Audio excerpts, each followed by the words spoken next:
చేయడానికి అనేక సంవత్సరాలు ప్రతిరోజు కూడా చేసిన ప్రార్థన ఇది.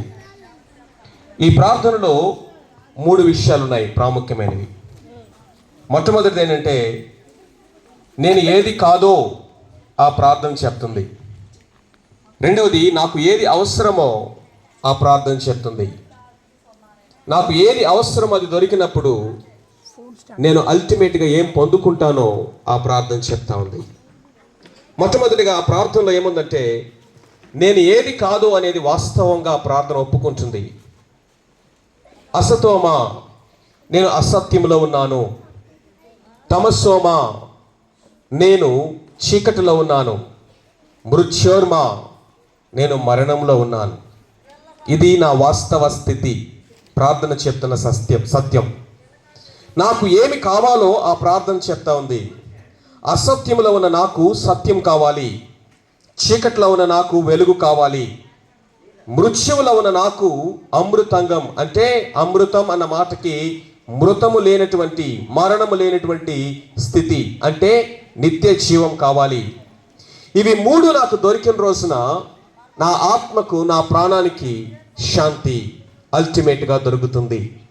ఎంత అర్థవంతమైన ప్రార్థన, ఎంత యథార్థమైనటువంటి ప్రార్థన. నేను అసత్యంలో ఉన్నాను, నాకు సత్యం కావాలి. నేను చీకటిలో ఉన్నాను, నాకు వెలుగు కావాలి. నేను మరణంలో ఉన్నాను, నాకు నిత్య జీవం కావాలి. ఇవి 3 నాకు దొరికిన రోజున నా ప్రాణానికి శాంతి దొరుకుతుంది. తెలియక నేను చేసినటువంటి ప్రార్థనకు అనేక సంవత్సరాల తర్వాత జవాబు దొరికింది. ఈ జవాబు నాకు ఎక్కడ దొరికిందంటే, క్రిస్మస్ దినాన నాకు దొరికింది. క్రిస్మస్ ఏ విధముగా అనేక కోటాను కోట్ల మంది భారతీయుల యొక్క ఈ ప్రార్థనకు జవాబిస్తా ఉందో ఈ కొద్ది నిమిషాలు నేను మీ ముందు పరిచయించాలని ఆశపడతా ఉన్నాను. క్రిస్మస్ యొక్క సందేశం ఏంటి అంటే, 3 మాటల్లో మీ ముందుకు నేను తీసుకురావాలని ఆశపడతా ఉన్నాను. ఇందాక చదివిన వాక్య భాగంలో లూకా సువార్త 1వ అధ్యాయం 79వ వచనం ఇలా చెప్తా ఉంది, చీకటిలోను మరణ ఛాయలోను కూర్చున్న ప్రజలకు అరుణోదయ దర్శనము అనుగ్రహించబడి ఉన్నది. అంటే దేవుని యొక్క వాక్యం ఏం చెప్తుందంటే, క్రిస్మస్ మన జీవితంలోనికి ఏమి తీసుకొచ్చిందంటే వెలుగును తీసుకొచ్చింది. తమ సోమ జ్యోతిర్గమయ అని చేసిన ప్రార్థనకు జవాబుగా యేసుక్రీస్తు ప్రభువారు ఈ లోకానికి వెలుగై ఉన్నాడు. ఆయన చీకటితో నిండినటువంటి ఈ లోకములోనికి ఒక సూర్యుడు వలె అరుణోదయ దర్శనమును దేవుడు మనకు అనుగ్రహించెను. So the message of Christmas, మొట్టమొదటిగా it is the message of light, వెలుగు. దేవుడు వెలుగై ఉన్నాడు. లోకము అంధకారములో ఉన్నది. అంధకారం అన్న మాటకు అర్థమేంటో తెలుసా? మన యొక్క జీవితంలో అశాంతి, అనెమ్మది, అనుమానం, అజ్ఞానము, అవమానకరమైనటువంటి పరిస్థితుల్లో మన అందరము కూడా జీవిస్తూ ఉన్నాం. నిజమే, దేవుని గురించినటువంటి ఆ యొక్క చింతనలో ఉన్నటువంటి మానవుడు దైవ చింతనలో దేవుని గురించినటువంటి సరి అయినటువంటి జ్ఞానం లేనివాడుగా ఉన్నాడని బైబిల్ చెప్తా ఉంది. మనమందరము కూడా మనకు తెలిసినట్లుగా దేవుణ్ణి మనము నిర్వచించడం ప్రారంభించాం. We started defining ourselves according to our wisdom. మన జ్ఞానాన్ని బట్టి, మన తెలివిని బట్టి, మన అవగాహనను బట్టి దేవుణ్ణి నిర్వచించడం ప్రారంభించాం. మీ అందరూ వినే ఉంటారు ఒక చిన్న స్టోరీ. ఒక 6 గుడ్డి వాళ్ళట ఏనుగు ఎలా ఉంటుందో దాన్ని పరిశోధన చేయడానికి బయలుదేరారట. ఏనుగు ఎలా ఉంటుందో నిర్వచించడానికి. వాళ్ళ 6 కూడా గుడ్డివారే. మొదటి వాడికట ఏనుగు యొక్క తోక తగిలిందట. వాడన్నాడట, ఏనుగంటే ఏమి లేదురా, ఏనుగంటే ఒక తాడురా అని చెప్పాడట. రెండో వాడికి ఏనుగు యొక్క కాలు తగిలిందట. వాడన్నాడు, అరే ఏనుగంటే ఏమి లేదురా, ఒక స్తంభం రా అన్నాడట. మరొకడికి ఏనుగు యొక్క చెవు తగిలింది. ఏనుగంటే ఏమి లేదురా, చేటరా అన్నాడట. మరొకడికి తొండం తగిలింది. ఏనుగంటే ఏమి లేదురా, రబ్బర్ గొట్టం రా అన్నాడట. మరొకడికి ఏనుగు యొక్క పొట్ట తగిలిందట. ఆ చివరి నుంచి ఈ చివరికి తవిడి, ఏనుగంటే ఏమి లేదురా, గోడరా అన్నాడట. 6 వారికి తెలిసినటువంటి వారి నిర్వచనాలు ఏనుగు గురించి చెప్పారు. ఇప్పుడు మీరు చెప్పండి, ఆ 6 చెప్పినటువంటి నిర్వచనాలలో ఏ నిర్వచనము ఏనుగురు గురించినటువంటి ఆ యొక్క సత్యములో సరి అయినది? ఆ 6 ఇచ్చినటువంటివి కూడా అసత్యాలే. కానీ వాళ్ళు చాలా కాన్ఫిడెంట్గా చెప్పారు, వారు పరిశోధన చేసినట్లుగా చెప్పారు, మాకు ఇదే తెలుసు అన్నట్లుగా బల్లగుద్ది మరీ చెప్పారు. ఇది ఏమంటామంటే దేవుని గురించి మానవుడు ఇచ్చేటటువంటి నిర్వచనాలు కూడా ఇలాగే ఉన్నాయి. బైబిల్ ఏమని చెప్తుందంటే మానవులట తడువులాడి దేవుని కనుగొందురేమో అని తడువులాడుచున్నారట. తడువులాడేది ఎవరండి? గుడ్డివారి కదా. సో కాబట్టి ఎందుకని మనము దేవుని గురించినటువంటి జ్ఞానం విషయంలో తడువులాడే స్థితిలోనికి మనం వెళ్ళాము అని కనుక మనం చూసినట్లయితే మనమందరము దేవుని నుంచి దూరం అయిపోయాం. దైవ జ్ఞానం విషయంలో మనము దూరం అయిపోయాము. మీకు ఒక చిన్న ప్రశ్న వేస్తాను, జాగ్రత్తగా వినండి. నేను మీకు ఒక గిఫ్ట్ ఇచ్చాను అనుకోండి, మీరు ఆ గిఫ్ట్కి థ్యాంక్స్ చెప్తారా? గిఫ్ట్ ఇచ్చిన నాకు మీరు థ్యాంక్స్ చెప్తారా? చెప్పండి. నేను మీకు ఒక గిఫ్ట్ ఇస్తే ఆ గిఫ్ట్కి మీరు థ్యాంక్స్ చెప్తారా? గిఫ్ట్ ఇచ్చిన నాకు మీరు థ్యాంక్స్ చెప్తారా? ఆబ్వియస్లీ మీరు అందరూ కూడా అందరూ ఏకీపించేటువంటి సత్యం ఏంటంటే గిఫ్ట్కి ఎవరు థ్యాంక్స్ చెప్పరు, గిఫ్ట్ ఇచ్చిన ఆయనకి థ్యాంక్స్ చెప్తారు. అయితే ఒకసారి జాగ్రత్తగా ఆలోచించండి. దేవుడు అంటే సృష్టికర్త అయిన దేవుడు మనకి భూమినిచ్చాడు, గిఫ్ట్గా ఇచ్చాడు. సృష్టికర్త అయిన దేవుడు మనకి సూర్యునిచ్చాడు, గిఫ్ట్గా ఇచ్చాడు. సృష్టికర్త అయినటువంటి దేవుడు మనకి ఈ లోకములో నదులను, సముద్రాలను, నీరు మన బ్రతకటానికి ఇచ్చాడు, గిఫ్ట్గా ఇచ్చాడు. ఈ లోకంలో కావలసినటువంటి ప్రకృతిలో కావలసిన వనరులన్నిటినీ కూడా సృష్టికర్త అయిన దేవుడు మనకి గిఫ్ట్గా ఇచ్చాడు. ఎక్కడో మనం తప్పిపోయాం.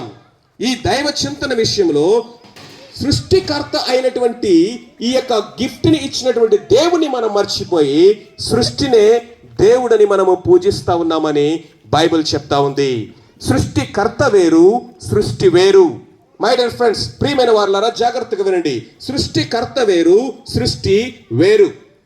బిల్డింగ్ వేరు, బిల్డింగ్ ని కట్టినటువంటి టాపీ మేస్త్రి వేరు. షర్ట్ వేరు, ఆ షర్టును కుట్టినటువంటి టైలర్ వేరు. అదేవిధంగా ఒక ఇంజనీర్ వేరు, ఆ ఇంజనీర్ ఆపరేట్ చేసే మిషన్ వేరు. వ్యవసాయకుడు వేరు, వచ్చే పంట వేరు. అంటే మనకి ఒకటేమో సృష్టికర్తను సూచించేదిగా ఉంటే ఇంకొకటేమో సృష్టాన్ని సూచించేదిగా ఉంది. ఇవి రెండు ఒకటి అని చెప్పటము అది వాస్తవమైనది కాదు. కాబట్టి ఎవరిని మనము దేవుడు అనాలి, ఎవరిని మనము ఆరాధించాలి, ఎవరిని మనము దేవుని స్థానంలో పెట్టి ఆయన్ని పూజించాలి అంటే కేవలము సృష్టికర్తను మాత్రమే దేవుడని ఆయన మనం పూజించాలి. అయితే భారతదేశంలో మనం గనక చూసినట్లయితే ఈ యొక్క చీకటిలో మరణ ఛాయల్లో అన్నటువంటి ఈ మాటను మనం చూస్తా ఉన్నప్పుడు ప్రజల యొక్క జీవితం ఎలా ఉందంటే భయముతోనూ, లేకపోతే అశాంతితోనూ, ద్వేషముతోనూ, దుఃఖముతోనూ, దురాశలతోనూ, అవమానకరమైనటువంటి పరిస్థితులతోనూ మనము జీవితాన్ని వెళ్ళగక్కుతూ ఉన్నాం. అయితే మానవుని యొక్క హృదయంలో ఉన్నటువంటి ఈ చీకటిని మనంతటికి మనమే తోడి బయట పారబోయడానికి ప్రయత్నం చేస్తూ ఉన్నాం.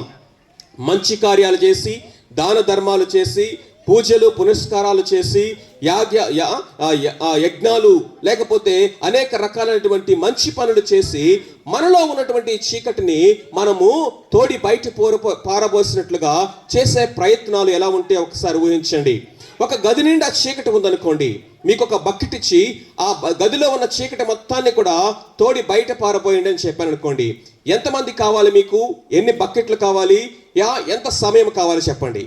ఎంత సమయం ఇస్తే గదిలో ఉన్నటువంటి చీకటి మొత్తాన్ని తోడి బయటకు వస్తారు? సాధ్యమవుతుందా? సాధ్యం కానే కాదు. ఆ చీకటి పోవాలంటే ఒక్కటే, వెలుగు రావాలి. వెలుగు వచ్చిన వెంటనే చీకటి పటాపంచలైపోతుంది. బైబిల్ ఏం చెప్తా ఉందంటే చీకటి అనేది బయట కాదు కదా, మనిషి యొక్క హృదయంలో ఉందట. హృదయము అంధకారమయమైపోయింది అని రోమాపత్రికలో సెలవిస్తా ఉన్నాడు. The darkness in the heart. హృదయంలో ఉన్నటువంటి చీకటి. బయట లైట్లు వేసుకుంటే చీకటి పోతుంది, లేకపోతే సూర్యుడు వస్తే బయట చీకటి పోతుంది. కానీ మానవుని హృదయం లోపల ఉన్నటువంటి ఈ అంధకారము ఏ లైట్లు వేస్తే పోతుంది, ఎవరు వస్తే పోతుందంటే, ఇదిగో క్రిస్మస్ మనకేమి తెలియజేస్తుంది తెలుసా? హృదయంలో ఉన్న అంధకారము పోవాలంటే నీతి సూర్యుడైనటువంటి యేసుక్రీస్తు హృదయంలోకి రావాలట. ఆయన వెలుగై ఉన్నాడు, నిజమైన వెలుగు ఉండెను, అది లోకంలోనికి వచ్చి ప్రతి వానిని వెలిగించుచుండెను అని దేవుని యొక్క వాక్యం సెలవిస్తా ఉంది. చీకటి బ్రతుకులు ఎలా ఉంటాయి, ఏ విధంగా ఆయన అలాంటి బ్రతుకులను మారుస్తూ వచ్చాడో మీకు ఒక చిన్న ఎగ్జాంపుల్ చెప్పి నేను ఫాస్ట్గా ముందుకెళ్తాను. యేసుక్రీస్తు ప్రభువారు ఒకరోజు దేవాలయంలో దేవుని యొక్క వాక్యాన్ని బోధిస్తూ ఉన్నారు. వెంటనే ఇటువైపు నుంచి చాలా మంది గుమికూడి ఒక స్త్రీని రోడ్డు మీద ఈడ్చుకుంటూ వస్తా ఉన్నారు. వందలుగా పురుషులు ఉన్నారు. ఆ పురుషుల మధ్యలో ఒకే ఒక స్త్రీ ఉన్నది. ఆమెని చాలా అసహించుకుంటున్నారు. కోపంతో, ఉక్రోషంతో రోడ్డు మీద ఈడ్చుకొని వచ్చేసి యేసుక్రీస్తు ప్రభువారి కాళ్ళ దగ్గర పడేశారు. వారందరి చేతుల్లో రాళ్ళు ఉన్నాయి. వాళ్ళ ముఖం మీద కోపం ఉన్నది. వాళ్ళందరూ యేసుక్రీస్తు ప్రభు దగ్గరికి వచ్చి, ఈమె వ్యభిచారం చేస్తా ఉండగా పట్టబడింది, భయంకరమైనటువంటి చీకటి బ్రతుకు ఈమె భూమి మీద బ్రతకడానికి అర్హురాలు కాదు, కాబట్టి మన ధర్మశాస్త్రం బట్టి ఈమెను రాళ్లతో కొట్టి చంపాలి, అయితే నువ్వేం చెప్తావో చెప్పు అన్నారు. యేసుక్రీస్తు ప్రభువారు కొద్దిసేపు మౌనంగా ఉంటే వీళ్ళందరూ కూడా చాలా నీతిమంతులుగా ఈమెను ఎలాగైనా సరే రాళ్లతో కొట్టాలి అన్నట్టుగా, చెప్పండి ఏం చేయమంటారో చెప్పు అంటే యేసు ప్రభువారు తల పైకెత్తి ఒక మాట అన్నాడు. ఏమన్నాడు తెలుసా? మీలో పాపము లేని వాడెవడో మొదటి రాయి ఆమె మీద వేయొచ్చు అన్నాడు. ఆ మాట ఎప్పుడైతే ఆయన పలికాడో వారందరూ కూడా తన మనస్సాక్షి చేత హృదయమందు గ్రొచ్చబడి వారందరూ కూడా రాళ్ళు అక్కడే పడవేసి ఎవరి దారిన వారు వెళ్ళిపోయారట. అంటే అదేమి తెలియజేస్తుందో తెలుసా? ఇదిగో ఒక్కసారి గనక చేయి పైకెత్తేనా నా బ్రతుకంతా ఆయన సినిమా చూపించినట్టుగా చూపిస్తాడు. ఇప్పుడు రాళ్ళు ఆమె మీద కాదు నా మీద పడతాయి. ఎందుకు వచ్చిన గొడవని అందరూ రాళ్ళు అక్కడ పడేసి వెళ్ళిపోయారట. అందరూ ఒకటే బ్రతుకు, కానీ బయటికి మాత్రం మనము నీతిమంతులుగా కనపరచుకోవడానికి ఎంతో ప్రయత్నం చేస్తాం. అయితే యేసుక్రీస్తు ప్రభువారు ఆమెను ఏమన్నాడు తెలుసా? అమ్మా, ఎవడును నీకు శిక్ష విధించలేదా అన్నాడు. లేదు ప్రభు అంటే యేసయ్య చెప్పిన మాట అంటే తెలుసా? నేను నీకు శిక్ష విధించను, నేను కూడా నీకు శిక్ష విధించను. అంటే శిక్ష విధించడానికి నేను అర్హుణ్ణి కాదు అని కాదు దాని అర్థం. నేను ఈ లోకానికి వచ్చింది శిక్షించడానికి కాదు, రక్షించడానికి. నేను ఈ లోకానికి వచ్చింది శిక్షించడానికి కాదు. ఒకవేళ దేవుడు అనేవాడు మనుషులందరినీ కూడా శిక్షించుకుంటూ పోతే ఈ భూమి మీద ఎవరు మిగలరు తెలుసా? ఎందుకని? బైబిల్ చెప్తా ఉంది, సత్యవేద గ్రంథమైన బైబిల్ ఏం చెప్తుందో తెలుసా? ఏ భేదము లేదు, అందరూ పాపము చేసి దేవుడు అనుగ్రహించి మహిమను పొందలేకపోతున్నారు. భారతదేశంలో పాపం అన్న విషయము అది ఏంటి మాకు అర్థం కాదు అని చెప్పేవాళ్ళు ఎవరుండరండి. హైందువులైనా, ముస్లింలైనా, క్రైస్తవులైనా, మరి ఏ విశ్వాసాన్ని నమ్మే వాళ్ళైనా అందరి యొక్క దైవ చింతన యొక్క ఉద్దేశం ఒక్కటే. నా సమస్య పాపం. ఆ పాపము నుంచి నేను బయటికి ఎలా వచ్చి మోక్షం పొందాలి. పాపోహం పాపకర్మాహం పాపాత్మ పాప సంభవ త్రాహిమాన్ దేవ శరణాగత వత్సలః అన్యదా శరణం నాస్తి. చిన్నప్పుడు నేను నేర్చుకున్న శ్లోకం ఇది. దాని అర్థం ఏంటో తెలుసా? పాపోహం, అహంలో నేను పాపిని. పాపకర్మాహం, క్రియలలో నేను పాపిని. పాప సంభవ, నా సంభవమే పాపము. ఇదిగో నా యొక్క సమస్తమైన అహం పాపం, సమస్తము పాపమే. త్రాహిమాన్ త్రాహిమాన్ త్రాహిమాన్, ఓ దేవా నీ శరణ వేడుతున్నాను, పైనుండి దిగి వచ్చి నువ్వు నన్ను రక్షిస్తే తప్ప నన్ను రక్షించగలిగిన వాడు ఎవడు లేడు. అన్యదా శరణం నాస్తి అంటే తెలుసా? ఇంకొక దిక్కు నాకు లేదు. కొన్ని వేల సంవత్సరాల నుండి కోటాను కోట్ల భారత ప్రజలు చేస్తున్నటువంటి ప్రార్థన ఏంటి తెలుసా? అన్యదా శరణం నాస్తి, నువ్వు దిగొచ్చి నన్ను రక్షిస్తే తప్ప నాకు శరణమే లేదు. మానవుని యొక్క ఆక్రందన ఏంటో తెలుసా?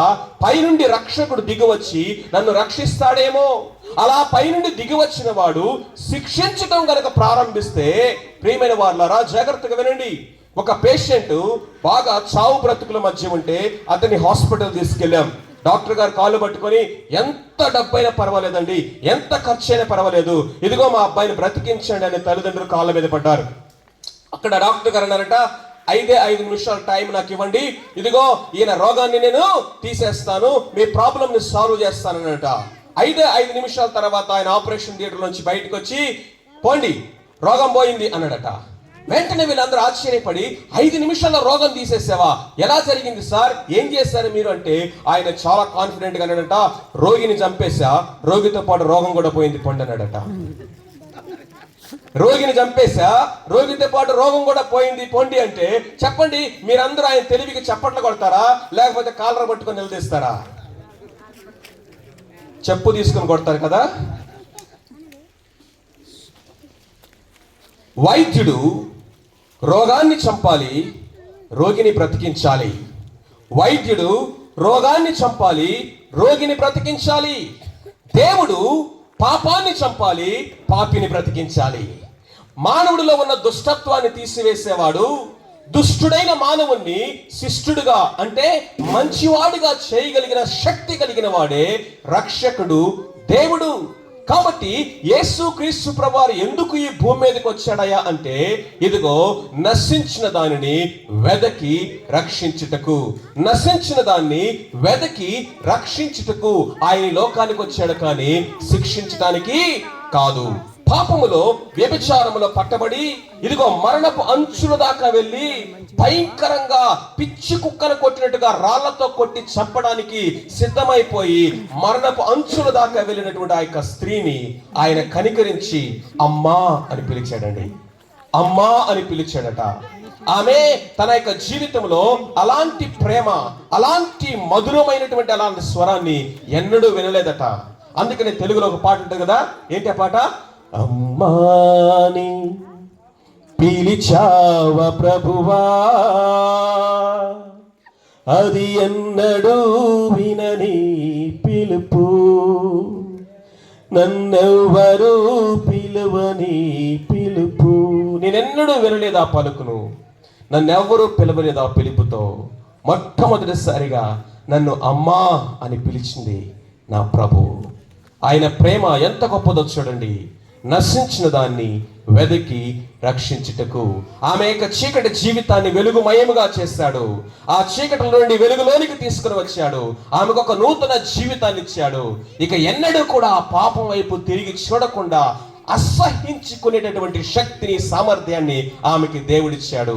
యేసుక్రీస్తు ఎందుకు వచ్చాడా ఈ లోకానికంటే, చీకటిలో మరణ ఛాయలో కూర్చున్న వారికి వెలుగునివ్వడానికి. మొట్టమొదటి మాట క్రిస్మస్ ఏంటంటే it is the message of light. రెండవదిగా కనుక మనం చూసినట్లయితే క్రిస్మస్ ఏంటి అంటే it is the message of life. జీవం, జీవం. మృత్యోర్మ అమృతాంగమయ అని ప్రార్థన చేసినటువంటి ప్రజలకు క్రిస్మస్ ఇస్తున్నటువంటి సందేశం ఏంటో తెలుసా?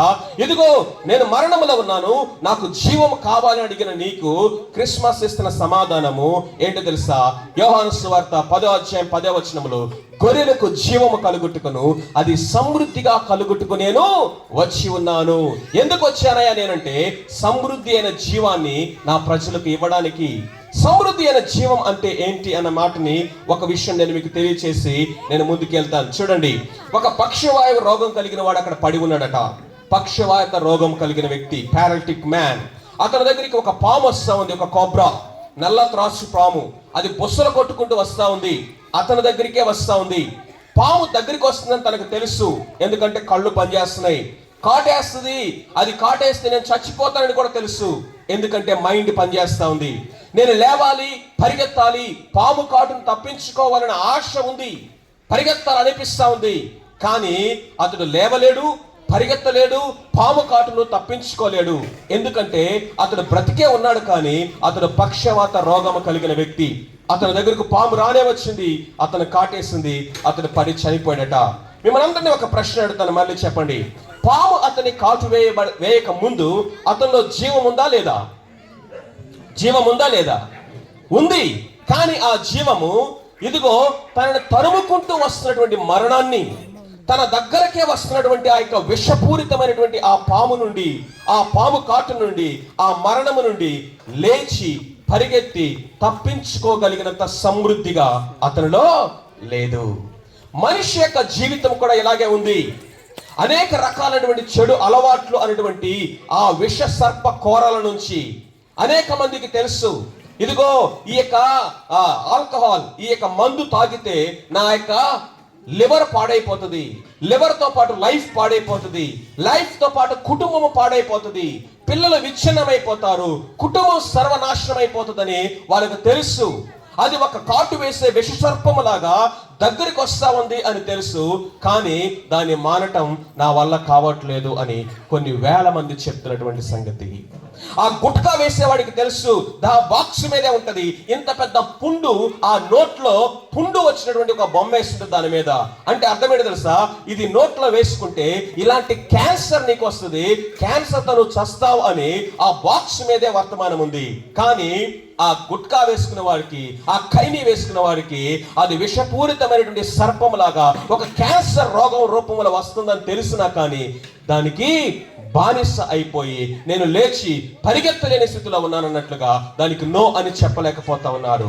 యవనస్తులు ఈ యొక్క భయంకరమైనటువంటి ఇదిగో ఈ అరిచేతిలో స్వర్గాన్ని చూపిస్తున్నటువంటి యొక్క వస్తువును చేతిలో పెట్టుకొని ఏమి చూస్తున్నామో, ఏమి చేస్తా ఉన్నామో, ఎక్కడెక్కడ మన ఊహాల్లో విహరిస్తా ఉన్నా మనకు తెలియదు. మన యొక్క జీవితం దీని వలన పాడైపోతుందని తెలుసు. యవన జీవితంలో మన సమయం వేస్ట్ చేసుకుంటా ఉన్నాం, మన ఆలోచనలు వేస్ట్ చేసుకుంటా ఉన్నాం, అపవిత్రం చేసుకుంటా ఉన్నాం, ఊహాలోకముల వివరించి రేపొద్దున వివాహం అయిన తర్వాత తృప్తి లేని జీవితాలను జీవిస్తూ కుటుంబాలు విచ్ఛిన్నమైపోతున్నాయి తెలుసా.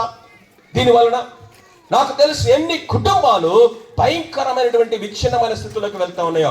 అశ్లీలమైనటువంటి దృశ్యాలను చూస్తూ, అశ్లీలమైనటువంటి వీడియోలను చూస్తూ, అశ్లీలమైనటువంటి ఆ యొక్క సినిమాలు చూస్తూ రేపొద్దున వాస్తవానికి అతీతమైనటువంటి దాన్ని హృదయంలో పెట్టుకొని అది నాకు దొరకట్లేదే, అది నాకు అందట్లేదే అని ఈ దినములో మానవుని యొక్క జీవితము ఎంత అసంతృప్తితో, ఎంత డిస్కరేజ్మెంట్ తో నిండిపోతా ఉందో, దానివల్ల నా కుటుంబాలు ఏ విధంగా పాడైపోతా ఉన్నాయో నాకంటే ఎక్కువగా మీకే బాగా తెలుసు. ఇదంతా ఏంటో తెలుసా, బైబిల్ చెప్తా ఉంది, పాపము చేయ ప్రతివాడు పాపమునకు దాసుడు.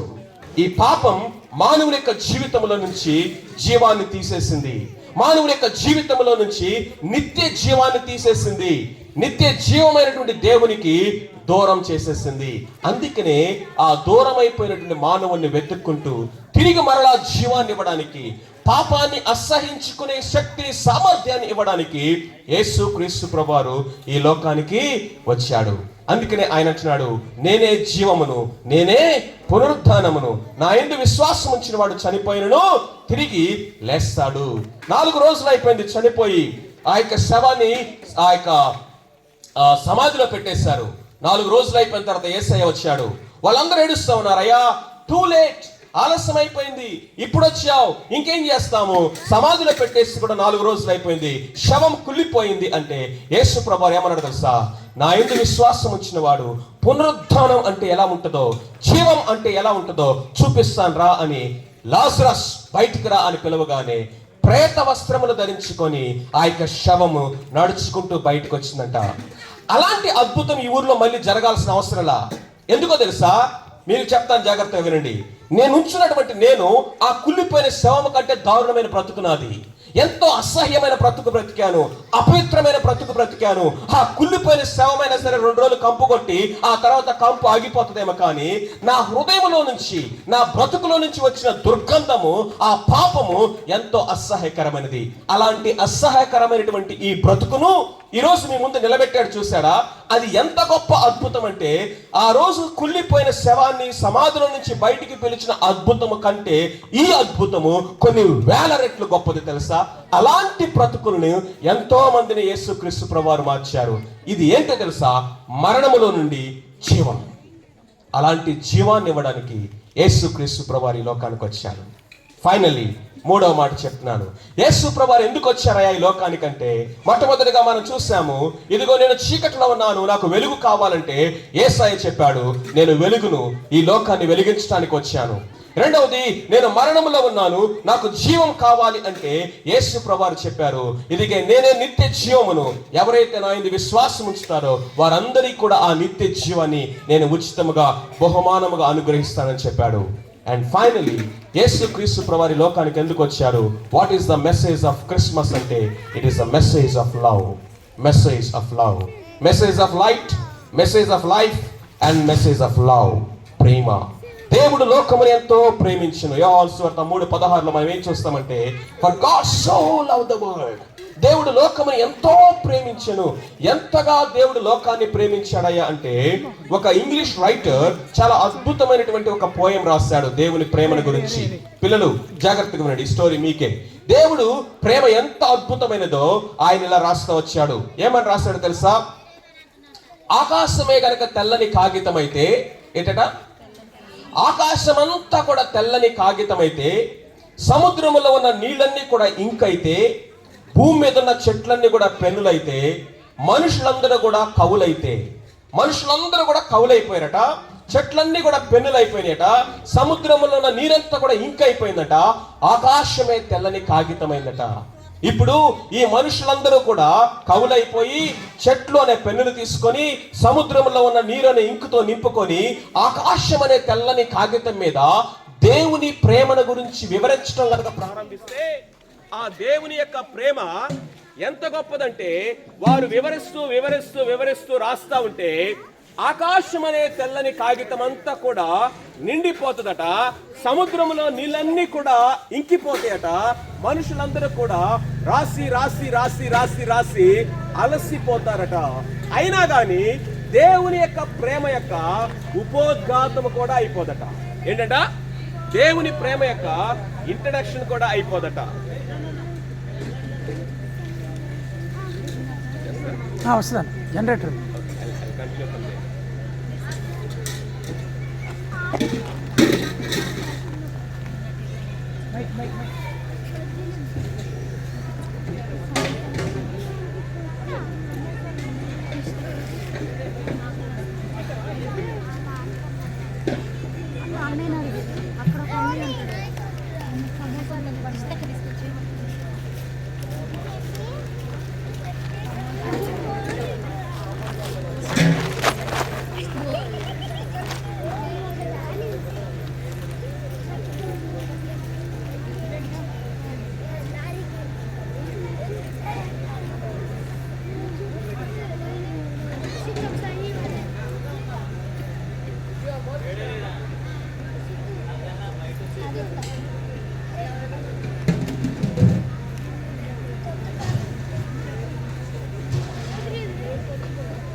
Right, okay. ఆకాశమే తెల్లని కాగితం అయితే, సముద్రంలో నీళ్ళంతా కూడా ఇంకైతే, మనుషులందరూ కవులైతే, చెట్లన్నీ కూడా పెన్నులైతే, వారందరూ కూడా దేవుని ప్రేమను గురించి వివరించడానికట ఆకాశం అనే తెల్లని కాగితం మీద రాయటం మొదలు పెడితేనట సముద్రంలో నీళ్లు ఇంకిపోతుందట, మనుషులందరూ కూడా రాసి రాసి రాసి అలసిపోతారట. అయినా కానీ దేవుని యొక్క ప్రేమ యొక్క ఇంట్రడక్షన్ కూడా వాళ్ళు రాయలేరట, ఉపోద్ఘాతం కూడా అయిపోదట. మీరంతా నా వైపు చూడండి, ఓకే? నా స్వరం మీకు వినపడుతుంది చాలు. ఓకే, ఇంకొక 5-10 minutes లోపు నేను ముగించేస్తాను. సో చిన్నపిల్లలు ఇలా పాడుతారు, ఏమంటారు తెలుసా? దేవుని ప్రేమ ఎంత గొప్పదంటే, so high, God's love is so high we can't reach it. దాన్ని ఎవరు చేరుకోలేరట. సో డీప్, ఎవడు ఆ యొక్క లోతుకి వెళ్ళలేరట. సో వైడ్, ఆ యొక్క వెడల్పును ఎవరు కూడా చుట్టి రాలేరట. దేవుని ప్రేమ యొక్క ఎత్తు వెడల్పును ఎవరు కూడా తెలుసుకోలేరు. దేవుని యొక్క ప్రేమను వివరించడానికి బైబిల్లో ఒక అద్భుతమైనటువంటి స్టోరీ ఉంది. దాన్ని చెప్పి నేను మేము ముగిస్తాను. జాగ్రత్తగా వినండి. ఒక తండ్రికి 2 కుమారులు ఉన్నారట. వారిలో చిన్నవాడు తండ్రి దగ్గరికి వచ్చి, తండ్రి, నా ఆస్తి నాకు ఇస్తే నేను ఇంట్లో నుంచి వెళ్ళిపోతానన్నాడు. ఆ యొక్క తండ్రి ఎంతగా బ్రతిమలాడినా కానీ అతడు ఒప్పుకోలేదట. తండ్రి యొక్క ఆస్తి మొత్తాన్ని తీసుకున్నాడు, దూర దేశానికి వెళ్ళిపోయి అక్కడ దుర్వ్యాపారం చేశాడట. దుర్వ్యాపారం చేశాడు, దురలవాట్లు నేర్చుకున్నాడు, దుష్ట సాంగత్యమును చేశాడు. అంతే, డబ్బంతా అయిపోయింది, తన జీవితము దౌర్భాగ్యం అయిపోయింది. అలాంటి పరిస్థితుల్లో ఆ దేశంలో కరువు వచ్చిందట. ఆ కరువులో తినటానికి అన్నం లేదు, ఎవడు పలకరించేవాడు లేడు. ఇంట్లోనేమో రాజకుమారులాగా బ్రతికాడు, బయటికి వెళ్ళి రోడ్ల మీద నడుస్తూ ఉన్నాడు. అలాంటి పరిస్థితుల్లో ఎవరన్నా సహాయం చేస్తారేమో అని చెప్పి వాళ్ళ దగ్గరికి వెళ్ళి, అయ్యా నాకు ఏదైనా ఉద్యోగం ఉంటే ఇవ్వండి అంటే ఎవరు కూడా ఏ సహాయం చేయలేదట. చివరికి ఒక ఆయన అన్నాడు, నా దగ్గర చాలా పందులు ఉన్నాయి, ఆ పందులు మేపు అని చెప్పాడట. చూడండి, వాడి యొక్క బ్రతుకు పందులు పాలైపోయింది. పందులు మేపుకోవడానికి రోజు పొలానికి తీసుకెళ్తున్నాడు. ఆ పందులతో కలిసి నడుస్తా ఉన్నాడు. సాయంత్రం ఇంటికి వచ్చిన తర్వాత కనీసం అన్నం పెట్టేవాడు కూడా లేడట వాడికి. అలాగా 2-3 రోజులు గడిచిన తర్వాత తన యొక్క ఆకలిని తట్టుకోలేక ఇక చేసేది ఏమి లేక ఆ పందులు తినే పట్టుతో తన పొట్ట నింపుకోవడానికి ట్రై చేశాడట. పందులు తినే పట్టుతోటి. చూసారా తన జీవితము ఎంత అధోగతికి పడిపోయిందో, ఎంత దౌర్భాగ్యమైన స్థితిలోనికి వెళ్ళిందో. మీకు ఒక మాట చెప్పాలి. యూదుల యొక్క ఆచారం లేకపోతే వాళ్ళ సంస్కృతిలో ఆస్తి పంపకాలు ఎప్పుడు జరుగుతాయో తెలుసా? తండ్రి చనిపోయిన తర్వాతే ఆస్తి పంపకాలు జరగాలి. తండ్రి బ్రతికుండగానే నా ఆస్తి నాకు ఇచ్చే పంపకాలు చేయమన్నాడంటే అర్థం ఏంటో తెలుసా? ఆస్తి పంపకాలు చేసి అక్కడ తండ్రిని చంపేశాడు. ఇక్కడ యూదులట వాళ్ళు తల తెగి పడిపోవటానికైనా ఇష్టపడతారు, కానీ పందుల దగ్గరికి వెళ్ళరు. పందులు అపవిత్రమైన జంతువు అంటారు వారు. అలాంటి స్థితిలో ఉండి పందులు మేపినటువంటి వీడు తాను చచ్చిపోయాడు. ఇంటి దగ్గరేమో తండ్రిని చంపేశాడు నైతికంగా, ఇక్కడేమో తను చచ్చిపోయాడు నైతికంగా. పందులు మేపేటటువంటి స్థితికి దిగజారిపోవడం వలన అయితే వాడికి బుద్ధి వచ్చిందట. దేవుని యొక్క వాక్యం ఏం చెప్తుందో తెలుసా? ఎప్పుడైతే ఆ పందుల పొట్టుతో నోటితో దగ్గర తెచ్చుకున్నాడో వాడికి బుద్ధి వచ్చింది. ఆ బుద్ధి వచ్చిన వాడు ఏం చేస్తాడంటే, అరే నా తండ్రి దగ్గర అనేక మంది కూలి వాళ్ళు ఉన్నారు, కూలి వారికి సమృద్ధిగా ఆహారం ఉంది, నేను ఇక్కడ ఈ ఆకలితో చచ్చిపోతున్నాను, నేను బ్రతికి బట్ట కట్టాలంటే ఒకే ఒక అవకాశం ఉంది, అదేంటంటే నేను తిరిగి నా తండ్రి దగ్గరికి వెళ్తాను. ఆయన ఏమన్నా పడవలా కాళ్ళు పట్టుకొని బ్రతిమలాడి, నీ కుమారుడిగా కాదు కూలివాడిగా ఒకటిగా నన్ను ఉంచుకోమని బ్రతిమలాడుకుందాం అనుకున్నాడు. తిరిగి వచ్చేస్తా ఉన్నాడు. వచ్చేస్తున్నటువంటి వాడి ఆకారం ఎలా ఉందో తెలుసా? హెయిర్ అంతా కూడా, జుట్టంతా కూడా అంటుకట్టిపోయింది, గడ్డమంతా కూడా పెరిగిపోయింది, బట్టలన్నీ చిరిగిపోయినవి, కళ్ళు లోపలికి వెళ్ళి పళ్ళు బయటకు వచ్చేస్తున్నాయి. ఒక శవం రోడ్డు మీద నడుస్తా ఉంటే ఎలా ఉంటుందో అలా ఉంది వాడి పరిస్థితి. అంతకంటే భయంకరమైనంటే దగ్గర కూడా ఎవడు వెళ్ళలేనంత భయంకరమైన పందుల కంపు కొడతా ఉన్నాడు వాడు. అందరూ చూస్తున్నారు కానీ ఎవడు గుర్తుపట్టలా. ఒకే ఒక వ్యక్తి గుర్తుపట్టారు. ఎవరో తెలుసా? తండ్రి. ఆ తండ్రి నా కుమారుడు వస్తున్నాడు కదా, సరే రాని ఇంటి దాకా అని కూడా అనుకోలేదట. వాడు అక్కడ దూరముగా ఉండగానే తండ్రి పరిగెత్తుకుంటూ వెళ్ళి ఆయన గట్టిగా కౌగులించుకొని మెడ మీద పడి ముద్దు పెట్టుకొని, ఆ పందుల కంపు లేదు, చిరిగిపోయిన బట్టలు లేదు, అసహ్యకరమైన రూపము లేదు. తండ్రికి ఒక్కడే కనపడుతున్నాడు. ఎవరో తెలుసా? తప్పిపోయిన తన కుమారుడు తిరిగి ఇంటికి వచ్చాడు. అందరిని పిలిచాడు. అందరూ రండి, ప్రశస్తమైన వస్త్రాలు తీసుకురండి, ఉంగరం తొడగండి, కాళ్ళకి చెప్పులు తొడగండి. అతను పోగొట్టుకున్నటువంటి అతని యొక్క గుర్తింపును, ఐడెంటిటీని, అతను పోగొట్టుకున్నటువంటి గౌరవం, డిగ్నిటీని, అతను పోగొట్టుకున్నటువంటి ఆ యొక్క ఆనర్, గౌరవాన్ని ఆ తండ్రి మరలా తిరిగి తన కుమారునికి ఇచ్చి ఇంటిలోనికి తీసుకుని వెళ్ళి గొప్ప సెలబ్రేషన్ చేశాడట. ఈ ప్రేమ దేనిని సూచిస్తా ఉందో తెలుసా? దేవుని ప్రేమను. దేవుని యొక్క ప్రేమ ఎంత గొప్పదో తెలుసా? నువ్వెందుకు ఇలా చేశావు అని కూడా నేను ప్రశ్నించడట. ఆ తండ్రి ఆ రోజు ఎందుకు వెళ్ళిపోయారా అనలా, ఎక్కడున్నావరా ఇన్ని రోజులు అనరా, ఎందుకు ఈ పరిస్థితి, ఏం చేశావు అని అడగలా, ఎందుకు వెళ్ళిపోయావని అడగలేదు, ఎక్కడున్నావని అడగలేదు, ఏమి చేసావని అడగలేదు. కానీ ఒక్కటే తండ్రి సంతోషించింది తెలుసా? నువ్వు తిరిగి ఇంటికి వచ్చావు, నాకు అంతే చాలు. తప్పిపోయిన నా కుమారుడు తిరిగి దొరికాడు, వాడు చచ్చిపోయి మరలా బ్రతికాడు. అంటే అర్థమేంటో తెలుసా? ఈ రోజు నుంచి వీడు బ్రతికే ప్రతి రోజు, ప్రతి క్షణం ఒక నూతనమైన జీవితం. చచ్చిపోయిన వాడు తిరిగి మరలా బ్రతికినట్టే లెక్క అన్నాడు. యేసు క్రీస్తు ప్రభువారి యొక్క ప్రేమ అంతకంటే గొప్పది. ఆయన నీ హృదయం అనే తలుపు దగ్గర నిలబడి తడుచున్నాడు. నా కుమారుడా, ఎంతకాలం లోకంలో తిరుగుతావు? ఎంతకాలము? సాధు సుందర్ సింగ్ అనే ఒక భక్తుడున్నాడు. ఆయన సిక్కు మతంలో పుట్టాడు. చిన్నప్పటి నుంచి భక్తి పరవశంలో పెరిగాడు. ఆయన అనేకమైన ప్రశ్నలు వేసేవాడట. కానీ నువ్వు చిన్నపిల్లవాడివి, ఈ ప్రశ్నలకు నీకు జవాబు దొరకదు అంటే ఆయన అన్నట, నేను పెద్ద అయిన తర్వాత పెద్ద ప్రశ్నలు వేస్తాను కదా, అప్పుడు మీరు ఎలా చెప్తారండి అనేవాడట. చిన్నప్పుడు వాళ్ళ మమ్మీ చనిపోయింది. ఆ మమ్మీ ఎక్కడికి వెళ్ళిపోయింది, నా మమ్మీ దగ్గరికి నేను వెళ్ళాలంటే ఏం చేయాలి?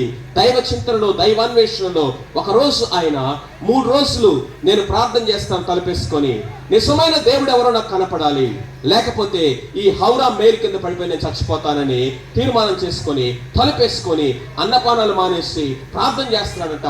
తనకు తెలిసినటువంటి దేవుడు ప్రతి పేరు పెట్టి ప్రార్థన చేస్తా ఉన్నాడు. ఎందుకంటే అతనిలో ఉన్న దైవ చింతన అంతగా పెరిగిపోయింది. మొదటి రోజు అయిపోయింది, 2 రోజు అయిపోయింది, 3 రోజు అయిపోయింది. అందరూ దేవుని పేర్లు పెట్టి పిలుస్తున్నాడు, కానీ యేసు ప్రభు పేరు ఎత్తడానికి కూడా ఆయన ఒప్పుకోలా.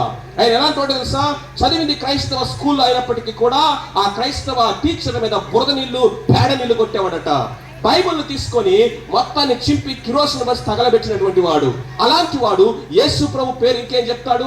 ఆ విధంగా చేసి ప్రార్థన 3 రోజులు అయిన తర్వాత అతడు ఫెయింట్ అయిపోయి, అంటే ఫెయింట్ ఏంటి, బలహీనమైపోయి పడిపోయాడు. బలమంతా అయిపోయింది, ఫెయింట్ అయి పడిపోయాడట. అప్పుడు ఆ గదిలో గొప్ప వెలుగు వచ్చింది. ఆ వెలుగులో సిలువ మీద వేలాడుతున్నటువంటి యేసుక్రీస్తు ప్రభువారు కనపడ్డారు. ఆ యేసయ్య ఆయనతో మాట్లాడుతున్నాడట. సుందర్ సుందర్ సుందర్ సుందర్, అనేకమైన పేర్లు పెట్టి నన్నెందుకు పిలుస్తున్నావు? అనేకమైన వేరు పేర్లతో నన్నెందుకు పిలుస్తా ఉన్నావు? నీకోసం ప్రాణం పెట్టింది నేను కాదా? నీకోసం రక్తము కార్చింది నేను కాదా? చూడు, ఈ సిలువను ఒకవైపు చూడనగానే ఒక్కసారిగా తన జీవితం మారిపోయింది. ప్రియులరా, పొద్దున్న లేచాడు, తండ్రి దగ్గరికి వెళ్ళాడు. యేసయ్య నేను చూశాను, నిజ దేవుని కలుసుకున్నానంటే పిచ్చి పెట్టిందా, వెళ్ళి పడుకోరా అన్నారట. పొద్దున్న లేచి అతని జీవితం మారిపోవటం చూసి వాళ్ళు ఏమన్నారు తెలుసా? సరే, ప్రార్థన చేసుకుంటే చేసుకున్నావు, బైబిల్ చదివితే చదువుకున్నావు, కానీ ఇంట్లోనే చేసుకో, బయటికి మాత్రం బయటికి చెప్పడానికి వీలు లేదన్నాడట. అప్పుడు ఆయన అన్న మాట ఏంటి తెలుసా? డాడీ, ఊపిరి తీసుకోకుండా బ్రతకమని నువ్వు నాకు చెప్పినట్లుగా ఉంది ఈ మాట అన్నాడట. ఊపిరి తీసుకోకుండా ఎవడన్నా బ్రతకగలడా? ఒకవేళ అది సాధ్యమైతే యేసు ప్రభు గురించి చెప్పకుండా నేను ఉండగలనట. వెళ్ళాడు, ఆ గ్రామం ఊరంతా కూడా చెప్తా ఉంటే వాళ్ళకి చేసేది ఏమి లేక అన్నములో విషం కలిపి ఆ అన్నం అతనికి పెట్టి రైలు ఎక్కించి పంపించేశారట. ఆ రైల్లో రక్తంతో ఆయన వామిటింగ్స్ చేసుకుంటే ఎవరో ఒక ఆయన కనుగొని దించి హాస్పిటల్ తీసుకెళ్లి ఆయనకి పరామర్శ చేశారు. ఆయన దేవుడు అద్భుతంగా రక్షించి ఆయన సాధు సుందర్ సింగ్ గా మార్చి ప్రపంచానికి ఇదిగో క్రీస్తు ప్రేమను అందించేటటువంటి ఒక గొప్ప దైవజనుడిగా ఆయన్ని వాడుకున్నాడు. క్రీస్తు ప్రేమ ఇదిగో ప్రాణము పెట్టిన ప్రేమ. ఆ కలువరి సిలువను ఒకసారి కనుక నువ్వు చూసినట్లయితే ఇదిగో ఆయన చేతిలో మేకులు, ఆయన కాళ్ళలో మేకులు, ఆయన శరీరం అంతా కూడా ఇనుప ముండ్ల కొరడాదెబ్బల చేత చేర్చబడింది. ఆయన తల మీద ముండ్ల కిరీటం పెట్టి నొక్కారు, ఆయన ముఖం మీద ఉమ్మి వేశారు. ఇదిగో ఆయన శరీరం అంతటి కూడా నాగలితో పొలాన్ని దున్నితే ఏ విధంగా అది పొలము ఆ యొక్క నాగలితో దున్నుతా ఉంటే ఏ విధంగా విచ్చుకుంటుందో ఆయన శరీరం అయిపోయినట. స్వరూపమైన సొగసైన లేనివానిగా, మనుషులు చూడలేని వానిగా, వ్యసనాక్రాంతుడిగా, వ్యాధిని అనుభవించేవాడిగా ఆయన మన కోసం ప్రాణం పెట్టాడు. ఇది దేవుని ప్రేమ. ఫైనల్గా ఒక మాట చెప్పి నేను ముగించేస్తాను. ఒక ఆయన రైల్వేలో ఉద్యోగం చేస్తాడట. ఇది ఇంగ్లాండ్ దేశంలో జరిగింది. ఓకే, మీరందరూ నా వైపు చూడండి. నా మాట వినిపిస్తుంది కదా? నా ముఖం కనపడకపోయినా మాట వినిపిస్తే చాలు. ఈ 2 మాటలు చాలా జాగ్రత్తగా వినండి. ఇంగ్లాండ్ దేశంలో జరిగినటువంటి వాస్తవ గాథ ఇది. ఇంగ్లాండ్ దేశంలో ఒక నది ఉంటుంది. ఆ నది మీద ఒక బ్రిడ్జి ఉంటుంది. ఆ బ్రిడ్జి ఇలా పైకి ఓపెన్ అవుతుంది అనమాట. అది ఇట్లా పైకి ఓపెన్ అయినప్పుడు ఏమెళ్తాయి? షిప్పులు వెళ్తాయి.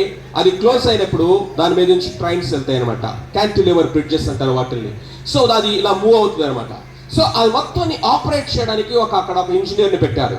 ఆయన పని ఏంటంటే ఓడలు వస్తున్నప్పుడు దాన్ని పైకి లేపాలి, రైలు వస్తున్నప్పుడు దాన్ని మూయాలి. సో ఓడలు వస్తున్నాయి కాబట్టి దాన్ని అట్లా పైకి లేపించాడు. ఆ తర్వాత ఆయన వెళ్ళి ఏదో పని చేసుకుంటున్నాడు.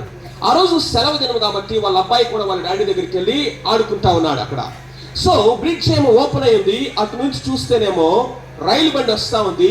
గుప్పు గుప్పు మరి పొగ కనిపిస్తుంది బయట. నాన్నగారేమో అక్కడ ఆ ఆపరేటర్ దగ్గర లేడు. ఈ చిన్న పిల్లవాడు రైలు వస్తుందని చూశాడు, గట్టి గట్టిగా అరిచాడు, డాడీ డాడీ ట్రైన్ వస్తా ఉంది.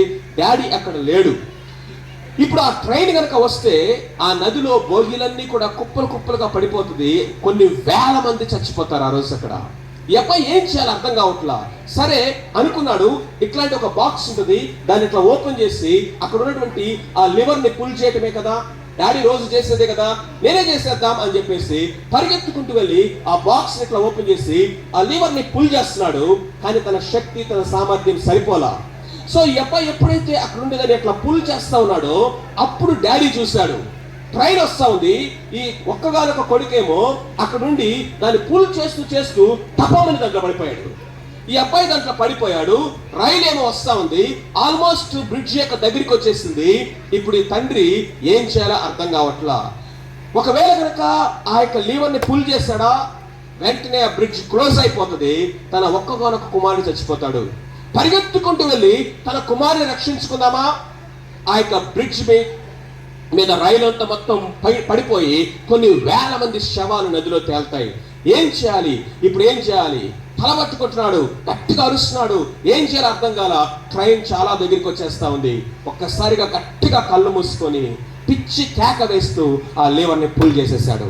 ఎప్పుడైతే లీవర్ పుల్ చేశాడో ఆ యొక్క ఓపెన్ చేసినటువంటి కొన్ని వేల టన్నుల బరువునటువంటి ఐరన్ ఆ యొక్క బ్రిడ్జ్ ఒక్కసారిగా వచ్చి ఇట్లా పడిపోయింది.